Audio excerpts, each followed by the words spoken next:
What's up, YouTube? Welcome back. She's out again, the CMMG Mark IV that we have chambered in 400 Legend.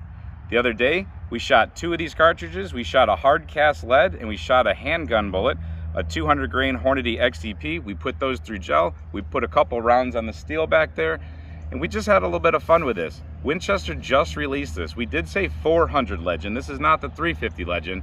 This is a totally new chambering. They had the SAMMI specs out, and T2 Armory, a really cool company that you guys know from the 500 Bushwhacker project.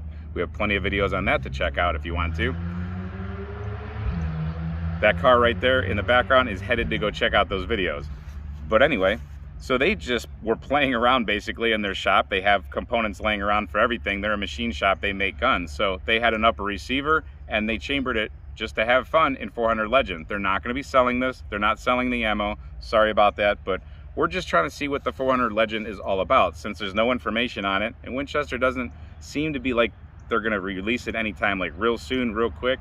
I don't think it's something that's just going to be rolling out real fast, especially ammunition wise. Now they have a 215 grain projectile, I believe, that's traveling at, I believe, 2230 feet per second. Don't totally quote me on that, but we have other things that we want to shoot. So look back on the other video to see how the XTP and how the hardcast did. Those were really impressive. So one of the first ones that come up in the comments and repeatedly in the comments was, you got to try the 140 grain Extreme Penetrator. So that's what that looks like. It's a pretty cool little screwdriver of a solid copper bullet. We have that loaded with the proper amount of powder into our modified 6.5 Carcano brass. This isn't Winchester 400 Legend brass. They, of course, would not give that to us. We can't have that yet. It's not even released, but this is 99.9% to spec of 400 Legend. The chamber here is complete 400 Legend specs, so we could run their ammo through this gun no problem. This ammo is so close, it's unreal. So we've taken apart a 10mm from Underwood. That's why you see the Underwood ammo here. This is a 10mm with that 140 grain projectile. Actually, let me put them up side by side so you can see exactly the added case capacity here. The 400 Legend basically stacks another 40 caliber worth of case capacity on top of the 10mm case capacity. So that just gives you that much more oomph behind any bullet you put in it. Some of the hollow points, handgun bullet wise, construction, will totally destroy themselves at these velocities that you can achieve from 400 Legend. But a solid copper, a monolithic bullet, that's a totally different story. The solid lead, we saw that performed just fine. Actually, the XTP worked pretty good in a certain type of way. It did detonate basically on impact, but everybody wants to see what these 140 grainers will do. So let's load it up. Let's make this short, sweet, and simple. We're gonna put one round through gel at about 25 feet, I believe, and we're just gonna see what happens. So like I said, there's not a whole lot about this cartridge out there that we know of. We just know the specs, and we know that they have one round out there, so we know we can do much more with it than what they have. This is going to probably be a hand loader's dream, because hand loaders that love 10mm are going to be able to push it to the total max. Again, like we said, this upper and this ammunition are not for sale. I really don't know what Winchester in general is doing with this gun. They announced the SAMMI specs, and then they announced it just a little bit now, and who knows when it's actually going to be available. They said some of these new ammunitions for it won't be available until expected 2024. That seems like a long way out. So like I said, if the guns do come out, hand loader time for sure. So we have a brand new 20-inch shooter's block here, and then we have it backed up with a little bit of a dirtier block. I'm assuming that this might be able to get through it, but I don't know. Those flutes do create a lot of disturbance, and they do slow things down. We're going to be putting it through the chronograph, and hopefully the light lets us catch that velocity so we know exactly the velocity of the bullet right before it strikes the target. Some of you have asked, and I forgot to mention in the last video, this is a 16-inch barrel. 140 grain Extreme Penetrator, 25 feet off that gel and chronograph. Let's send one down range.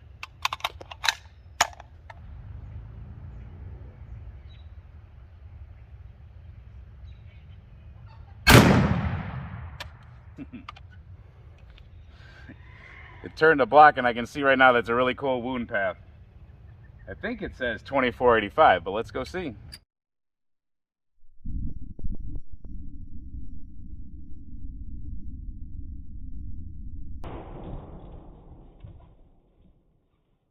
.2485, and keep in mind that was 25 feet away. Entrance wound right there. Every angle you see this from, it looks cool. But let's go ahead and straighten her out. So I think we broke another block. We're in the habit of cracking blocks underneath the gel block, but that's cool. It's just a transfer of energy straight down. On our entrance wound, it looks different from the top. So I'll come over here to the front for you. This is a very consistent wound from inch 1 all the way down to, I would say, 14 inches, 14 and a half, 15 inches. There must have been something that happened right here, but then it began that whole cavitation effect again.